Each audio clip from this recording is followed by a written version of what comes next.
This episode is brought to you by WeatherGuard Lightning Tech. At WeatherGuard, we support design engineers and make lightning protection easy.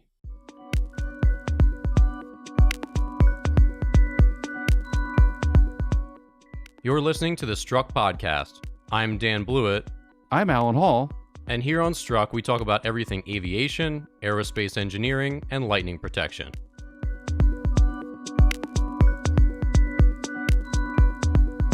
All right, welcome back to the Struck Aerospace Engineering Podcast. I'm your co-host, Dan Blewett. On today's show, we're going to talk about Emirates. Their president has some choice words about the 5G snafu, which has been obviously in the news cycle quite a bit here in the U.S. Been quite a headache getting that rolled out and figuring out what's safe and what's not. We'll talk about an F35 that took a bird strike, had to land on its belly, and we'll definitely get into the Qatar Airways Airbus dispute, which has only escalated recently now that Airbus has canceled a long-standing order for a different model of airplane. In our EVTOL segment, we'll talk about Do4. Their hybrid tilt wing is boasting a 630-mile range, so we'll revisit them. We've talked about them in the past. We'll chat about Wisk Aero, how they've gotten now $450 million investment from the Boeing company. Big piece of social proof. I'm sure that makes a lot of investors real happy about that. And then we'll talk about Japan's AirX. They've ordered up to 50 EVTOLs from Ehang. Some, again, further proof that maybe Ehang is getting pretty close to airworthy certification. So, Alan, let's start with Emirates. Obviously, the 5G situation, I think it's strange for the public because we don't really understand, the airways. We have all sorts of wireless and cell towers and all this stuff beaming, but this seems like it continues to befuddle some of the smartest people in the world, whether this is safe or it's not safe, it's going to cause an issue or it's not. Where are we right now, and why is the Emirates president saying that this is such a huge screw-up in the way this has been handled? Well, it's a real interaction between the FAA and the FCC here in the States, where the FAA highlighted that there's potential problems with radio altimeters, and they went to the FCC and said, hey, everybody, we've got an issue here. We're not sure what's going to happen. We don't have any data to support what could happen to radio altimeters. The FCC said, it just moved on. They did do a little things, like they started turning down the power around airports. They tried to direct their antennas away from the airports. At least that's what the indications are. But the FAA put out an airworthiness directive that said, hey, there's a whole bunch of airplanes out there we're not sure are safe to land in very cloudy conditions or IMC conditions where you can't see the ground. Basically, when you have an auto land type situation where a radio altimeter is used to help guide the aircraft in, they said you can't use it. And at first it was Boeing then put out directives to operators saying some 777s, you're not going to be able to use them in some airports. And they just kind of tumbled from there. And I'm sure the airlines were really shocked by that. Not that they haven't been following it, but that when Boeing starts putting out letters saying, hey, you can't fly our airplanes after a certain day, that's really concerning, right? Because airlines are going to lose money, and it's a big hassle for them. And it's all preventable. And that's a good argument. Why are we having such an issue here in the U.S.? So there was a statement by AT&T who they, along with Verizon, backed down recently after Biden sort of intervened. But AT&T, one of their statements was, we're frustrated by the FAA's inability to do what nearly 40 countries have done, which is to safely deploy 5G technology without disrupting aviation services, and we urge it to do so in a timely manner. That seems, why is the U.S. struggling so much with this? That sounds like a lawyer writing that. Those kind of statements are just being a jerk. That's not going to move the situation along any better, right? I think there's a concern about the amount of power that they're putting out, and the discussion point that I'm hearing a lot on the discussion boards is the U.S. has twice the power or more power than what they were using in Europe and some other places. So there's a concern about the amount of power, and the FAA is super concerned about older radio equipment like a radio altimeter, which hasn't been exposed to that particular set of frequencies, and they're just not sure what the response could be. And there is an indication that they could respond in a bad manner. Peter Lemmy had a really interesting look at some of these things. He's the I guess, former Boeing engineer, who knows a lot about the systems on the airplanes. And I didn't realize he was describing how the radio altimeter is used in different systems, in thrust reverse systems, landing gear, touchdown systems, braking systems, those kind of things. And I didn't realize the radio altimeter was used to that level on some larger aircraft like the 787. On smaller aircraft, radio altimeter is just usually a way to gather how much height you have before you touch down. It's not interacting with like the braking system or the thrust reversers, at least on airplanes I've ever designed. So it's deeper than that, because we would just think it's just giving the pilot this nice little information. I'm 40 feet, 30 feet, 20 feet from the ground, but it may also be telling the aircraft that it is on the ground, because it's a little more reliable than other ways of detecting you're on the ground. Does that make sense?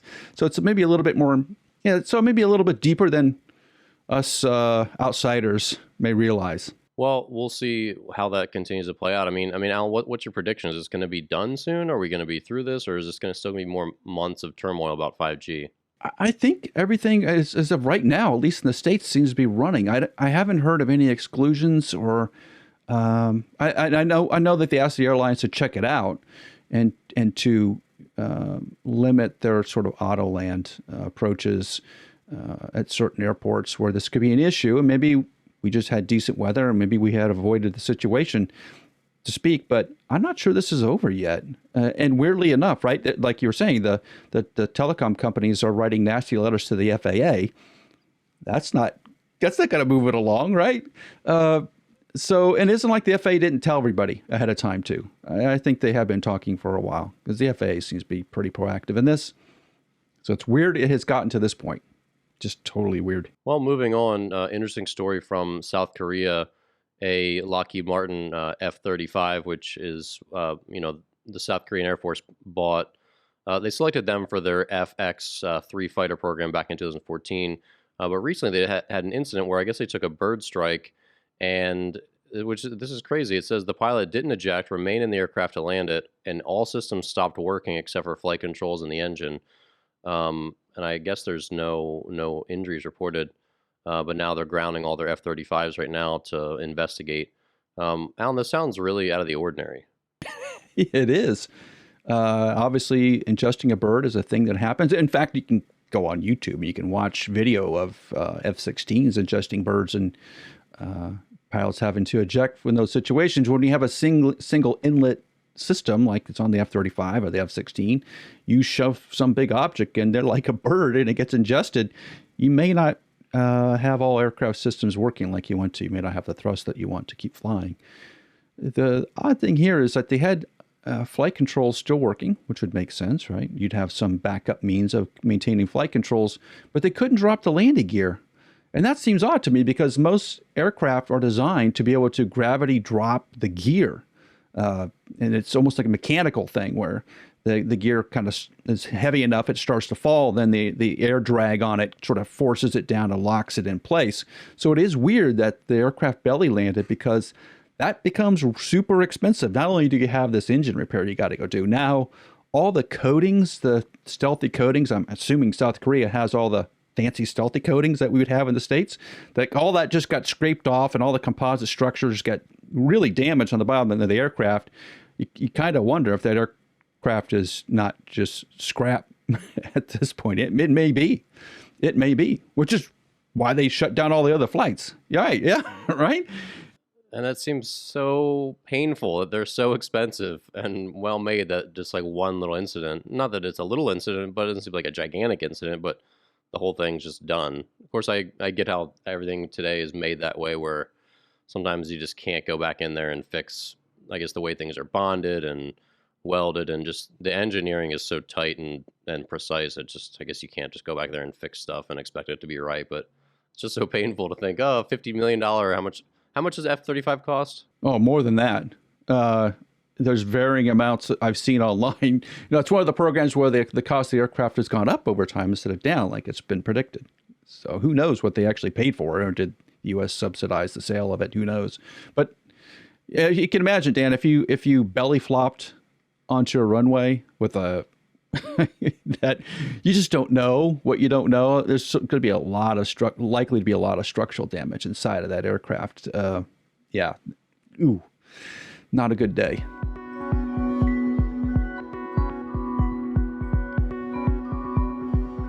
All right, moving on. So the fight between Airbus and Qatar Airways has escalated, with Airbus recently canceling a contract for 50 A321s, which seemingly unrelated to the A350 issue that they're dealing with right now with the paint and the lightning protection.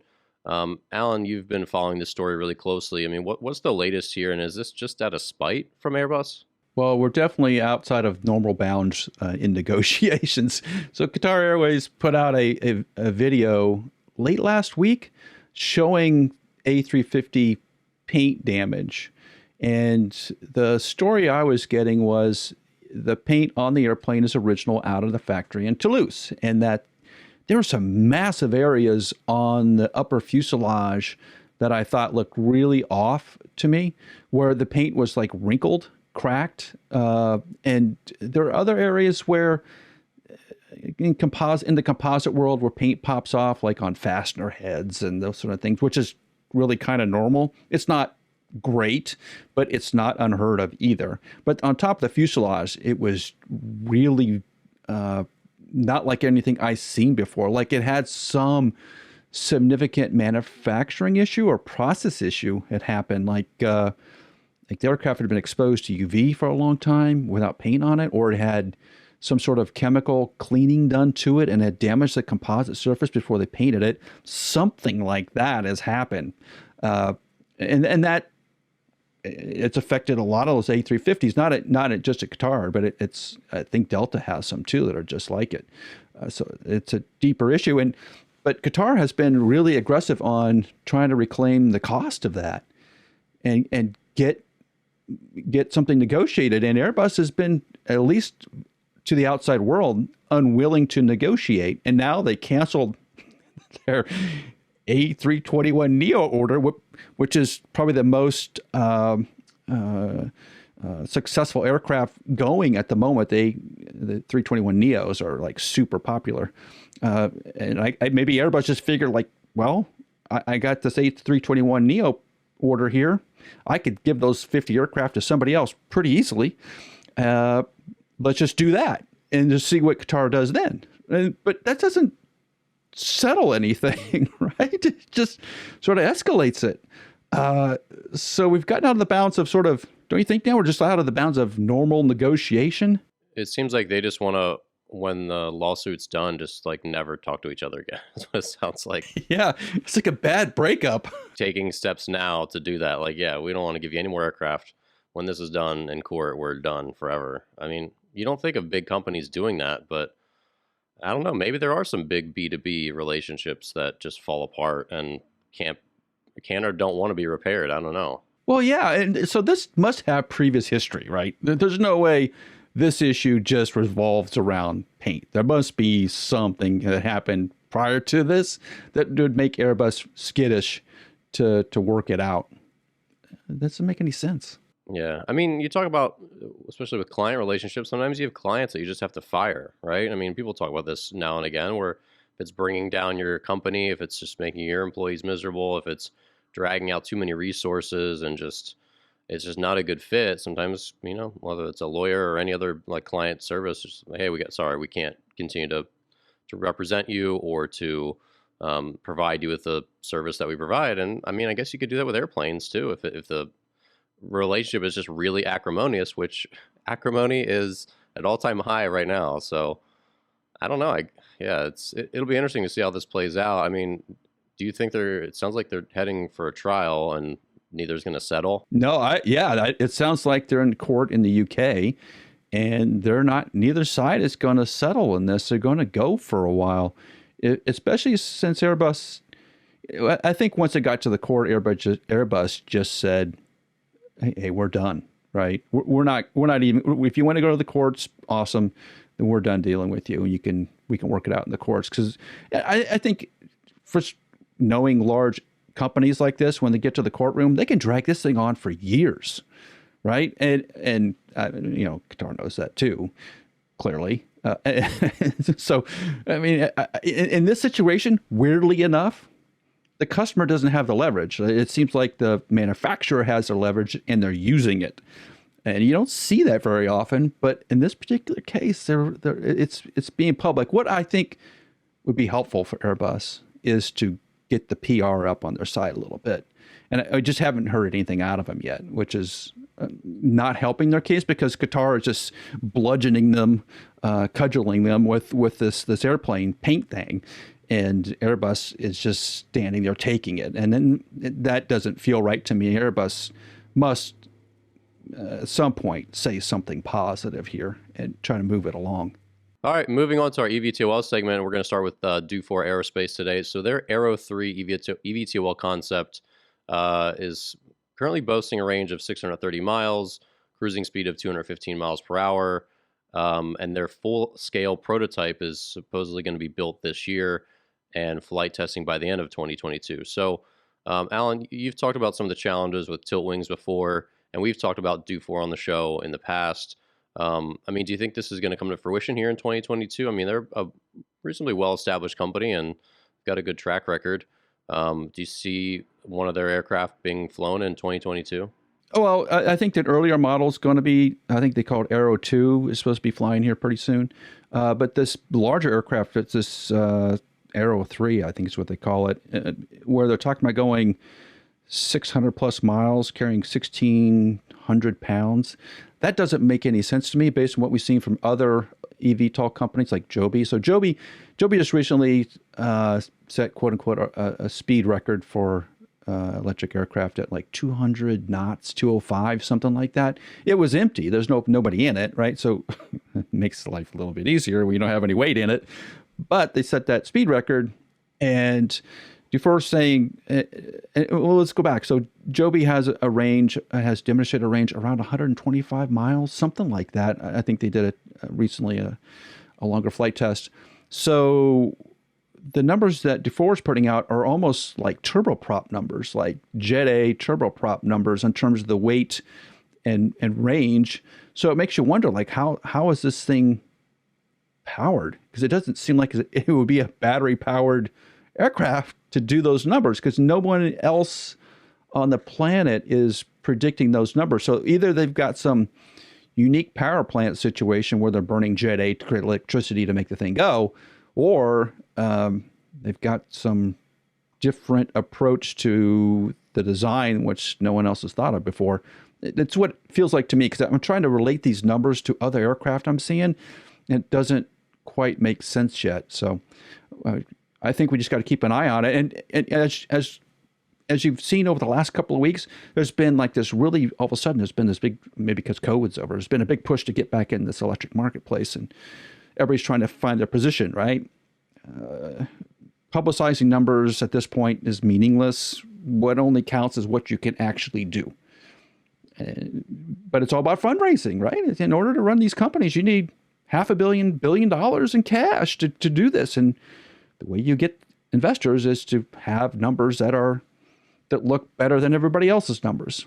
Whether you can do it or not is harder. Well, will the wing, which is unique to their design, is that going to give them, that much extra lift, where it's going to be that much less fuel consumption to get where they need to go? I mean, is that where this extra mileage and range is coming from? I don't think so. It has to be something with batteries, right? I think aerodynamically, we've pushed the boundaries. And if you look at all the different aircraft designs today, they're very similar because they're all designed by computers and wind tunnels.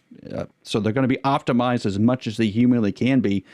Beyond that, it's just thrust and power, how much power you can put on the aircraft via battery packs or hydrogen or whatever else you want to come up with. It's just the amount of energy you can store on the aircraft is going to determine the range, how much it's going to lift, and all those other things. So, I thought a couple of years ago we kind of flattened out in terms of what the aircraft designs are going to look like, especially for these little Part 23s. Wing on the bottom, wing on the top, propeller on the front, pretty much what you were going to get. And now we've seen it just toss that all out and starting clean sheet again, which is bringing a whole new set of designs to the table to evaluate, which is great, right? I mean, you have a new concept, a new approach. You've done some computational things. You've been on the wind tunnel. You think you got this brand new airplane design. Fantastic. But when it comes to a business, it only matters what you can prove. And getting an aircraft in the air is very difficult. One, getting it to meet the numbers that you predicted has shown to be incredibly difficult, even for existing aircraft companies been around for 50 years. It's really hard to do.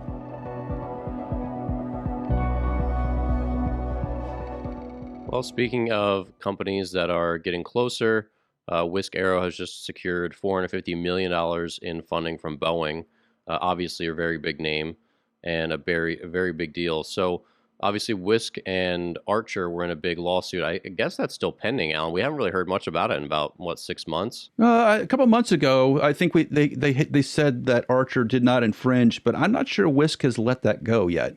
I think it may be still tumbling around. But it sounds like investors, obviously Boeing, putting in a big cash infusion, not overly concerned, I guess, about the long-term effects of that. Obviously, if you're on the other side of it, Archer, being sued, then perhaps that might be a little trickier, where people are maybe worried about the outcome in the long term. But I mean, what does this mean? Obviously, a lot of the big players have been slow. I mean, like Toyota put a lot of money into Joby, was it early last year?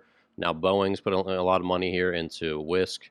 Is everyone just sort of like picking their horses now as it's getting a little bit closer and technology is getting a little more fleshed out? Does that seem like what's happening? Yeah, that's a really good way of looking at it. The big players don't want to invest their own engineering staff and time and manufacturing into these projects because Boeing had their own development company in St. Louis that was developing like an EVTOL type aircraft, and they shut it down about 2 years ago. You see the same thing in Embraer, right? The Embraer's got this create this little subsidiary sort of thing to go out and develop EVTOL, and Boeing has now done the same thing, like Toyota did, really, to create a subsidiary. And this is not set up the same way because it sounds like Boeing has just made an investment, so they're going to be a partial owner. I haven't even seen how much ownership they have for putting in $450 million. It's got to be close to half at least, I would think. Right. Yeah. Well, I mean, the Wisk has been flying that aircraft around for a while, and they have a lot of patents based on it. So they do have intellectual property, which may offset the risk here, the downside risk for Boeing. But I think what Boeing and who else is doing this is Kitty Hawk with their heavy side. So you got two players right now, Wisk and Kitty Hawk, that are really saying the future is autonomous and probably autonomous cargo. And Boeing's made a killing for years on freighter aircraft. 777 freighter, 67 freighter are really popular airplanes. 747 freighters have been popular for a long time.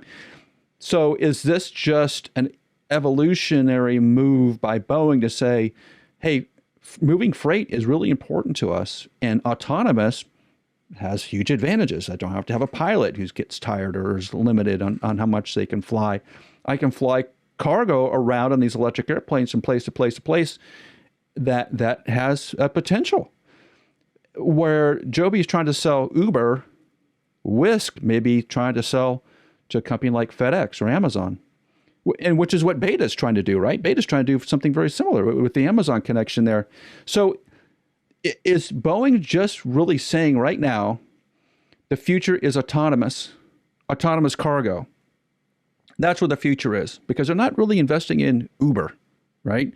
Type lift surfaces. They're investing in moving large amounts of quantity of cargo around from place to place electrically. That's $450 million worth of a question mark. I'm not certain there's an answer to that yet, because we're not allowed to go fly those airplanes like that autonomously. But this is not a thing in the United States, except in maybe inside of a particular state. I think North Carolina does it. I think they're doing it in Tennessee and Memphis. FedEx is doing it a little bit with much, much, much smaller vehicles. But Dan, do you see how this that's a huge bet. That's $500 million, right? That's a huge bet. It's a lot of money. Yeah, I can't really see the picture of the cargo thing, because I just feel like these are so small still that it's a kind of tiny amount of cargo for a really expensive vehicle. But obviously you got to start somewhere. So maybe there's just hey, we start here and then we scale up as battery technology increases over the next, battery technologies continue to move quickly. But it just seems like with the increasing demands of cargo in the world, these are small. These are not big aircraft, you know. And you got to ask yourself, what's the value in a $1 or $2 million aircraft versus a $30,000 Sprinter van that can fit more in it, probably. You know, I don't know. I think that's still fleshed out, or not yet fleshed out. That's a very good point. The aircraft only gets you so far. At some point, you're going to need that Sprinter van to actually make the delivery still. And maybe that's still in play. It's hard saying. But somebody convinced Boeing it's worth $500 million. Pretty good job, right? Yeah. Yeah.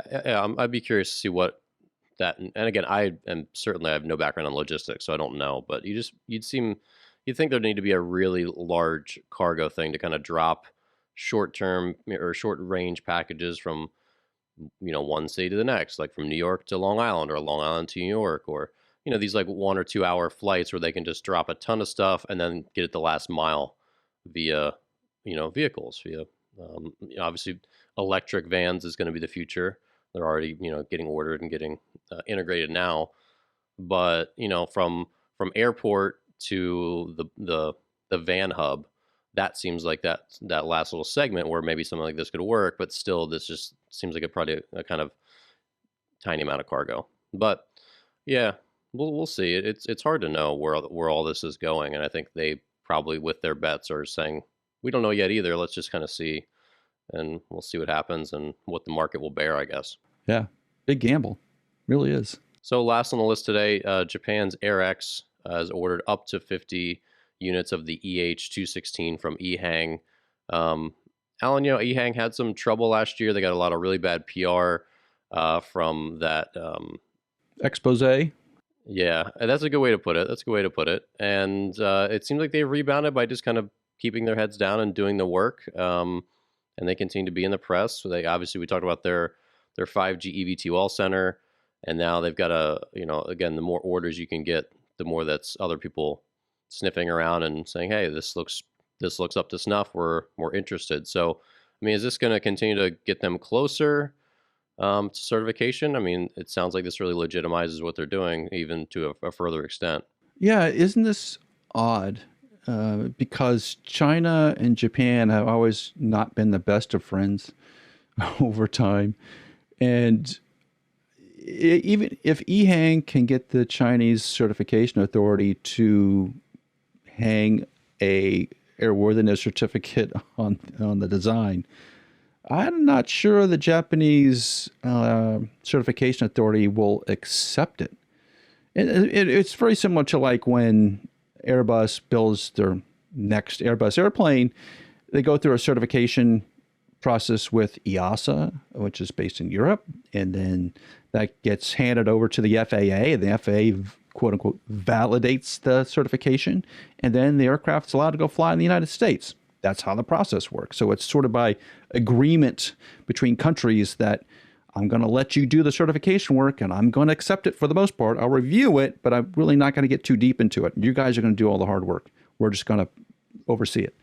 All right. So that same situation is happening now between China and Japan. Neither one of them have a lot of certification experience. Japan has been, I'd say, it has had more recently because of the Mitsubishi efforts. But to say that Ehang is going to get Chinese airworthiness approval and that's going to transfer over to Japan is a big stretch. Maybe they can pull it off in some limited fashion, because it sounds like it's like a touristy thing. So they operate reservation platforms. So they have a lot of different helicopter sightseeing routes and helicopter charters. Like you said, a lot of tourism and stuff like that. So this makes sense. We talked about this with that Australian company about, you know, how kind of have the puddle jumper kind of thing. So yeah, this definitely makes sense. But like you said, that could be a really big hurdle for Japan accepting the Chinese certification. So say they didn't, then what happens next? They can't fly the aircraft. Yeah. They wouldn't be able to buy the aircraft because they couldn't get it into the country to fly it. I mean, I guess you could import it, but they couldn't get it off the ground. And the tourist part of this, which is what Ehang is doing over in China right now, sounds like they're doing a lot of tourist flights. In the United States, just as a reference point, there's been a lot of FAA oversight of tourist flights. Not that long ago, we ran into sort of a difficult period of around the Grand Canyon and other places where tourist flights were not deemed really particularly safe. There's problems there. So and the FAA really stepped in and tried to straighten that whole situation out. So it's not like, they're just tourists. We can put tourists in this autonomous thing and, if they crash, it's not a big deal. No, totally not. It will be a really big deal. And that's why the certification authorities are going to be really cautious about it, because it'll stain an entire industry for a long time. And if you want to take that next step of autonomous tourism flights, sounds cool, could be really interesting. You want to make sure there's some safeguards in place and that what you're putting out in service has the infrastructure to support it and can remain airworthy throughout its lifetime. And I'm not sure any aircraft company, forget about Ehang for a minute, I don't think any electric aircraft company is there yet. It takes a lot to support an aircraft. It does in the field. It takes a lot more than you would think. And that's why a lot of aircraft companies fail right there. Yeah, like you said, the early accidents in this industry with EVTOLs could be a death sentence to any company or even just the entire industry, like you said, just because fear, panic could really spread. Oh, don't do that. Don't go on one of those sightseeing tours. I knew, John Smith, he went with his family and, they crashed. And yeah, that's enough for a lot of people. Like, we won't do that. Well, Dan, I think in today's world, because everybody has a phone, can you imagine if there was to be an accident, it's going to be with an iPhone recorded, right? And it's going to be instantaneously everywhere. We're still talking about the crazy Hindenburg, which happened, in 1930s, late 20s, early 30s, right? And just because we have film of that and radio recordings of it, it's never left the populace. Everybody knows about that. Crazily enough, it would just actually stop the progress of hydrogen forever, going on almost 100 years. Well, an electric aircraft with a bunch of iPhone tourists having an accident is really going to hurt the industry for a long time, and that's not good. All right, well, that's going to do it for this week's episode of Struck. Thanks so much for listening. Be sure to leave a review. We'd greatly appreciate it. Share the show with a friend, and we will see you here next week on the Struck Aerospace Engineering Podcast. Strike Tape, WeatherGuard Lightning Tech's proprietary lightning protection for radomes, provides unmatched durability for years to come. If you need help with your radome lightning protection, reach out to us at weatherguardaero.com. That's weatherguardaero.com.